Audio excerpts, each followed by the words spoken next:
नमस्कार, छत्तीसगढ़ एक्सप्रेस आप देख रहे हैं और मैं हूं आपके साथ काजल दुबे। बुलेटिन की शुरुआत करेंगे राजधानी रायपुर की बड़ी खबर के साथ, जहां पर रायपुर में कांग्रेस की महत्वपूर्ण बैठक शुरू हो गई है।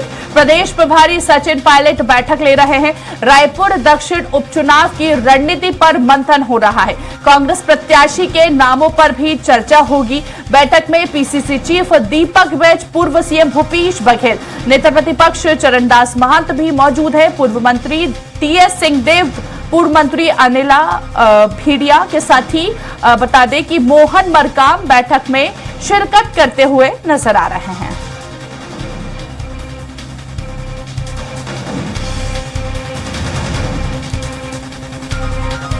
तो उपचुनाव की रणनीति पर लगातार इस बैठक में चर्चा हो रही है। रायपुर दक्षिण उपचुनाव की रणनीति इस बैठक में बनाई जा रही है कि आने वाले दिनों में कांग्रेस पार्टी किस तरह से मजमे चुनावी मैदान में उतरे। रायपुर में पूर्ण बैठक शुरू हो चुकी है। प्रभारी सचिन पायलट बैठक ले रहे हैं। रायपुर दक्षिण उपचुनाव पर लगातार इस बैठक में मंथन हो रहा है। कांग्रेस प्रत्याशी के नामों पर भी चर्चा होगी। बैठक में पीसीसी चीफ दीपक बैज समेत पूर्व सीएम भूपेश बघेल समेत तमाम नेता, दिग्गज नेता इस बैठक में मौजूद है।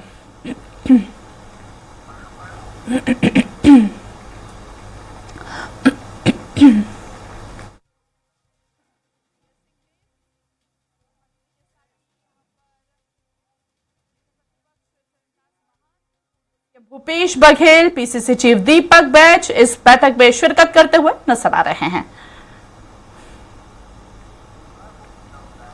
चलिए ज्यादा बातचीत करेंगे और ज्यादा बातचीत के लिए गोपी का रुख करेंगे। अधिक जानकारी के लिए हमारे साथ लाइव जुड़ चुके हैं गोपी। कितनी महत्वपूर्ण बैठक?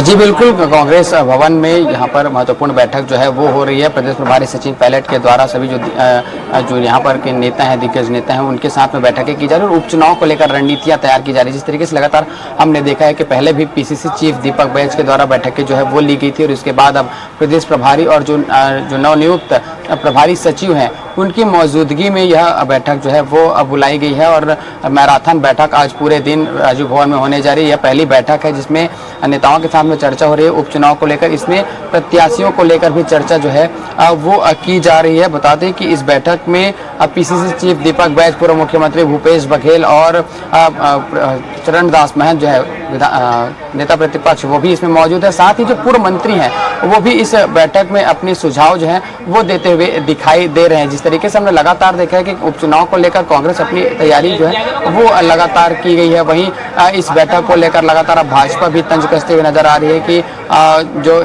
जो जितनी बैठकें करनी थी वो कांग्रेस कर चुकी है। इस तरीके की बैठक विधानसभा चुनाव, लोकसभा चुनाव में भी देखने को मिला था, लेकिन उसका क्या रिजल्ट आया ये सभी के सामने है। लेकिन फिलहाल जो अगर हम कांग्रेस की बात करें तो यहाँ पर उनकी जो बैठकें हैं वो पहली बैठक अब कुछ ही देर में समाप्त जो है अब वो होने वाली है और इसके बाद में फिर वरिष्ठ नेताओं के साथ में प्रदेश प्रभारी जो है वो चर्चा करते हुए नजर आएंगे। जितने वरिष्ठ नेता हैं, चाहे वो पूर्व मुख्यमंत्री भूपेश बघेल हैं, चाहे वो नेता प्रतिपक्ष चरणदास महंत है, पीसीसी चीफ दीपक बैज, जो पूर्व और भी मंत्री अनिला भेड़िया, मोहन मरकाम, टीएस सिंहदेव, इनके साथ में फिर वो संगठन को लेकर चर्चा जो है वो की जाएगी। संगठन में बदलाव को लेकर वरिष्ठ नेताओं के साथ एक अलग मीटिंग जो है वो रखी गई है, जिनमें जो खाली पद हैं जिला अध्यक्षों की है, चाहे वो जो ऐसे पदाधिकारी जिन्होंने चुनाव के समय में कांग्रेस को छोड़कर भाजपा में चले गए थे, तो जो पद खाली हुए हैं उन्हें भरने की एक प्रक्रिया जो है वो भी अभी होनी है कांग्रेस में चुनाव से पहले। इसे लेकर भी अब दूसरी बैठक में चर्चा होगी। वो भी बैठक कुछ ही देर में शुरू होने वाली है। पहली बैठक की समाप्ति के बाद में या दूसरी बैठक शुरू होगी। इसके बाद तीसरी बैठक जो है वो भी वरिष्ठ नेताओं के साथ में प्रदेश प्रभारी करेंगे, लेकिन इस बैठक में 1-to-1 चर्चा की जाएगी। तमाम विषयों को लेकर इस पर चर्चा होगी। 1-to-1 उनसे सुझाव लिए जाएंगे। जो भी बैठक में निष्कर्ष निकलेगा, इन तमाम जो बातें निकलेगी, जो भी विषय होंगे, इन सभी विषयों को लेकर 1-to-1 चर्चा इन वरिष्ठ नेताओं से की जाएगी कि क्या कुछ आने वाले समय में क्या कुछ सुझाव है, क्योंकि लगातार विभिन्न मुद्दों को लेकर अलग अलग मुद्दों को लेकर सड़क पर उतरते हुए कांग्रेस यहाँ पर नजर आ रही है। ऐसे में आने वाले समय में और किस तरीके से कार्य किया जाए, किस तरीके से संगठन को मजबूत किया जाए और एक संगठित होकर एकता के साथ में आम जनता के सामने जा सके। इन तमाम विषयों को लेकर चर्चा होगी और सुझाव भी इन वरिष्ठ नेताओं से लेते हुए प्रदेश प्रभारी सचिन पायलट नजर आएंगे। फिलहाल आज मैराथन बैठक होने वाली है, जो बैठक की शुरुआत हो चुकी है और पहली बैठक कुछ ही देर में समाप्त भी हो जाएगी। जी बिल्कुल गोपी, कहीं ना कहीं रूठों को मनाने की कवायद यहां पर तेज होती हुई नजर आ रही है, यूं कह सकते हैं। कांग्रेस प्रत्याशी के नामों पर भी इस बैठक में चर्चा हो रही है। क्या लगता है उपचुनाव को देखते हुए कौन सा नाम सामने तेजी से आगे दिख रहा है? जी बिल्कुल, अगर हम दक्षिण विधानसभा उपचुनाव की बात करें तो कई सारे नाम हैं, चाहे वो भाजपा हो चाहे वो कांग्रेस हो। लेकिन अगर हम कांग्रेस की बात करें तो दावेदारों की कमी नहीं है। चाहे वो युवा चेहरे में अगर हम बात करें तो आकाश शर्मा जो युवा कांग्रेस के प्रदेश अध्यक्ष हैं, उन्होंने भी अपनी दावेदारी जो है वो कहीं ना कहीं दिखाई है। महापौर है एजाज ढेबर, उन्होंने उनकी दावेदारी कन्हैया अग्रवाल है जो पहले भी दक्षिण से चुनाव लड़ चुके हैं उनके बृजमोहन अग्रवाल के खिलाफ में। लेकिन 8 बार लगातार भारतीय जनता पार्टी ने दक्षिण विधानसभा में जीत हासिल की है, तो उनका एक कहीं ना कहीं वो गढ़ है दक्षिण विधानसभा। बृजमोहन अग्रवाल के ना होने से उनके फायदे ढूंढते हुए कांग्रेस यहाँ पर नजर आ रही है और इसी के तहत रणनीति बनाई जा रही है कि बृजमोहन अग्रवाल के ना होने से क्या कुछ फायदा होने होगा। लगातार कांग्रेस ने यह भी आरोप लगाया कि बृजमोहन अग्रवाल को दरकिनार कर दिया गया, उन्हें ना तो मंत्री पद से भी हटाया गया, फिर ना ही केंद्र में कोई जिम्मेदारी दी गई, तो उससे उनके कार्यकर्ता नाखुश हैं। इस तरह के आरोप, इस तरह की बातें लगातार कांग्रेस करती नजर आई है और इन्हीं बातों में, इन्हीं विषयों पर अपनी एक अलग रणनीति कांग्रेस जो है वो बनाती हुई नजर आ रही है। आज प्रत्याशियों पर भी चर्चाएं होंगी कि किन प्रत्याशियों पर सुझाव जो है वो लगातार मिल रहे हैं, चाहे वरिष्ठ जो यहाँ पर नेता है पहले से जो अपनी दावेदारी खोज रहे हैं उनके भी नाम सामने आ रहे हैं। साथ ही युवा चेहरे भी जो है वो बढ़ चढ़कर इसमें आ रहे हैं कि वो भी दक्षिण विधानसभा से चुनाव लड़ना चाहते हैं, चाहे वो युवा कांग्रेस के प्रदेश अध्यक्ष हो, चाहे वो महापौर हो, चाहे वो अन्य और भी नेता हैं। तो इन तमाम विषयों पर, इन तमाम नामों पर भी चर्चा जो है वो इस बैठक में हो रही है। फिलहाल क्या कुछ इस बैठक का असर या लाभ कांग्रेस को होगा या तो आने वाला समय बताएगा कि इन मुद्दों पर चर्चा किस विषयों पर मुहर लगे, क्या कुछ निर्णय इस बैठक में लिए गए, वो कुछ देर बाद बैठक के पश्चात जो है वो ब्रीफ की जाएगी। जी बिल्कुल गोपी, अभी आप जिक्र कर रहे थे कि एक यूनिटी के साथ बैठक जो है वो की जा रही है और अक्सर गोपी हम देखते हैं कि बीजेपी आरोप लगाती है कि कहीं ना कहीं कांग्रेस पार्टी में यूनिटी की बहुत ज्यादा कमी है, एकता नजर नहीं आती है। क्या लगता है जिस तरह से ये बैठक हो रही है, एक बैक टू बैक बैठक का दौर अभी जारी रहेगा और जिस तरह से यूनिटी देख रहे हैं, इसका असर, इसका इफेक्ट आगामी दिनों में पड़ता हुआ नजर आ सकता है? जी बिल्कुल, अगर हम बात करें यूनिटी की, एकता की, तो लगातार भारतीय जनता पार्टी जो है वो तंज कसते हुए नजर आई है कि कांग्रेस जो है वो लगभग छह कांग्रेस में गुट है। चरणदास महंत के अलग कांग्रेस है, भूपेश बघेल के अलग गुट है, मोहन मरकाम के, दीपक बैज के अलग गुट है। इस तरह के कि उन्होंने लगातार नामें गिनाई हैं। धनेन्द्र साहू के अलग गुट है कि इस गुटबाजी में कांग्रेस जो है वो कहीं ना कहीं पिछड़ती हुई दिखाई दे रही। इस तरह की बातें लगातार भाजपा ने कही है। लेकिन दूसरी ओर कांग्रेस एक संदेश देने की कोशिश कर रही है कि वो उनमें यूनिटी है और वो एकता के साथ में संगठित होकर सरकार के खिलाफ लड़ रहे हैं, उनके विषयों को उठा रहे हैं। लगातार इस तरह की हमने बैठक में देखे कि सभी वरिष्ठ नेता एक साथ आते हैं और उनके बाद वो चर्चाएं जो है वो शुरू होती है। इस बैठक में भूपेश बघेल भी हैं, टीएस सिंहदेव भी है, दीपक बैज भी हैं, धनेन्द्र साहू भी हैं, जो वरिष्ठ नेता हैं, जो मंत्री, पूर्व मंत्री रहे हैं, तमाम सभी इस नेता इस बैठक में मौजूद थे। एक संदेश देने की कोशिश है कि अब कांग्रेस जो है वो एक होकर लगातार आवाज उठाने की कोशिश है। रणनीतियां बनाई जा रही है कि आने वाले समय में किस तरीके से लड़ा जाए, किस तरीके से आम जनता के बीच जाए और आने वाले समय में इसका फायदा हो सके, क्योंकि उपचुनाव भी है और नगरीय निकाय चुनाव भी है। नगरीय निकाय चुनाव को लेकर इस बैठक में रणनीति लगातार तैयार की जा रही। दूसरी और भाजपा भी अपनी तैयारी में सदस्यता अभियान के तहत वो भी आम जनता के बीच पहुंच रही। तो नगरीय निकाय चुनाव में किन मुद्दों को लेकर गली मोहल्ले तक पहुंचा जा सके, ये वरिष्ठ नेताओं के साथ अभी कुछ देर में बैठक शुरू होगी।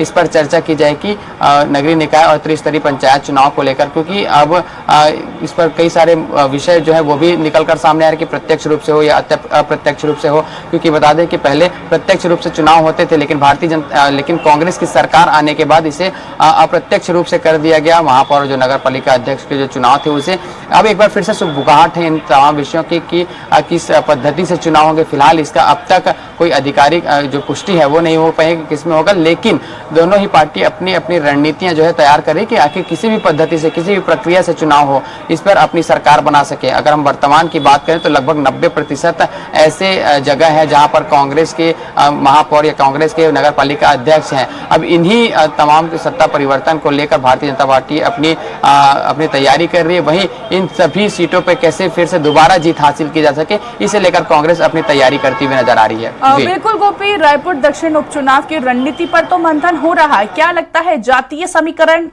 इस बैठक में फिट बैठता हुआ नजर आएगा? उसके फैक्टर के लिहाज से भी इस बैठक में चर्चा हो सकती है, स्थानीय मुद्दे गूंजते हुए नजर आ सकते हैं। हाँ जी बिल्कुल, अगर हम बात करें दक्षिण विधानसभा की तो यह जनरल सामान्य के लिए कहीं ना कहीं आरक्षित है। सामान्य वर्ग से यहाँ पर लगातार जो बृजमोहन अग्रवाल जो है, अग्रवाल समाज, बनिया समाज जो है, व्यापारी संगठन जो है, लगातार उनका एक अलग सपोर्ट बृजमोहन अग्रवाल को मिलता रहा और उनके बीच में उनकी पकड़ अच्छी है।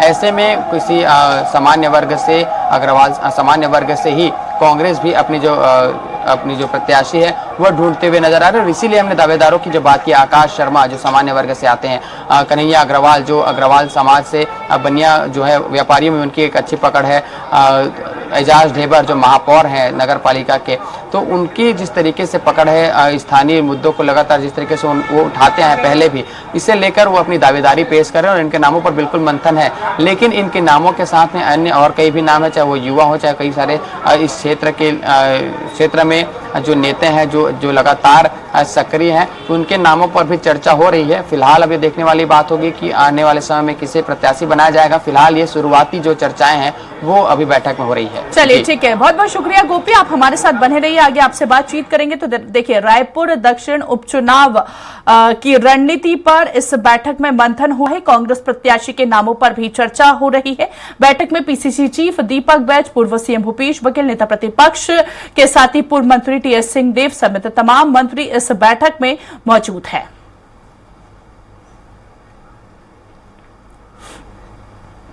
और इधर प्रधानमंत्री नरेंद्र मोदी वीडियो कॉन्फ्रेंसिंग के जरिए छत्तीसगढ़ की दूसरी रायपुर दुर्ग विशाखापट्टनम वंदे भारत एक्सप्रेस को हरी झंडी दिखाकर शुभारंभ करेंगे। ये ट्रेन पहले दिन रायपुर स्टेशन से उद्घाटन स्पेशल के रूप में समय सारणी के अनुसार चलेगी, जबकि 20 सितंबर से दुर्ग विशाखापट्टनम वंदे भारत एक्सप्रेस अपने नियमित समय सारणी के अनुसार चलेगी। राज्यपाल रामीन टेका के साथ ही सांसद तोखन साहू, बृजमोहन अग्रवाल, पूर्व सीएम भूपेश बघेल समेत विधायकगण मौजूद रहेंगे। हमारे संवाददाता गोपी कृष्ण साहू ने रेलवे स्टेशन में तैयारियों का जायजा लिया।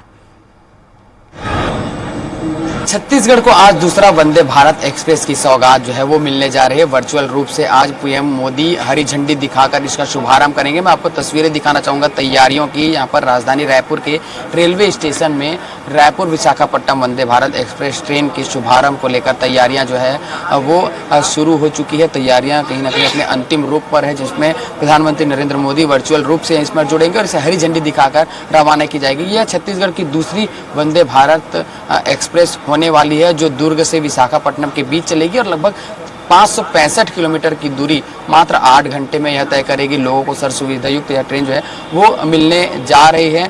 हम इनसे सर से चर्चा करेंगे क्या कुछ सुविधाएं रहेगी, किस तरीके से ट्रेन रहेगा। सर, आज दूसरी वंदे भारत एक्सप्रेस की सौगात मिलने जा रही है। एक आप लोगों को पहले बधाई, किस तरह की तैयारियां इसे लेकर? धन्यवाद। सबसे पहले तो देखिए, वंदे भारत ट्रेन ये दूसरी छत्तीसगढ़ की दूसरी वंदे भारत है। इससे पहले एक बिलासपुर से नागपुर के बीच में चलाई गई, ये दुर्ग से विशाखापट्टनम के बीच में चलनी है। इसका उद्घाटन रायपुर स्टेशन से हो रहा है। ये उद्घाटन माननीय प्रधानमंत्री नरेंद्र मोदी जी वर्चुअल मोड में करेंगे।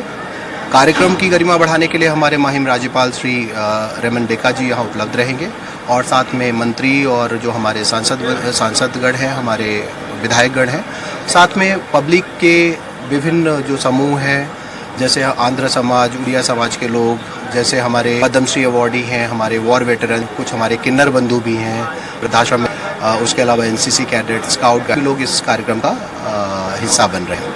किस तरह की सुविधाएं लोगों की, काफ़ी लोगों को इच्छा रहती है इस तरह से नहीं आती तो? देखिए, सबसे बड़ी जो सुविधा है इसी ट्रेन के विषय में, ये स्पीड ट्रेन है। ये अधिकतम 160 किलोमीटर प्रति घंटे की स्पीड से चल सकती है। अभी 130 किलोमीटर प्रति घंटे की गति से चलेगी, जिससे जो दूरी जो करीब 11 साढ़े 11 घंटे में तय होती थी वो अब 8 घंटे में तय होगी। फिलहाल आज प्रधानमंत्री नरेंद्र मोदी के द्वारा वंदे भारत एक्सप्रेस को हरी झंडी दिखाकर रवाना किया जाएगा और छत्तीसगढ़ के लिए आज के लिए का जो दिन है वो काफी ऐतिहासिक होने वाला है। कैमरा पर्सन टिकेश्वर निषाद के साथ मैं गोपी कृष्ण साहू, स्वराज एक्सप्रेस, रायपुर। जानकारी के लिए लगातार हमारे साथ सहयोगी लाइव बने हुए हैं। गोपी, छत्तीसगढ़ की दूसरी रायपुर दुर्ग विशाखापट्टनम वंदे भारत एक्सप्रेस को आज प्रधानमंत्री नरेंद्र मोदी हरी झंडी दिखाकर रवाना करेंगे, इसका शुभारंभ करेंगे। कितना फायदा आम जनता को मिलता हुआ नजर आएगा? क्या अब सफर जो है आसानी से तय होगा?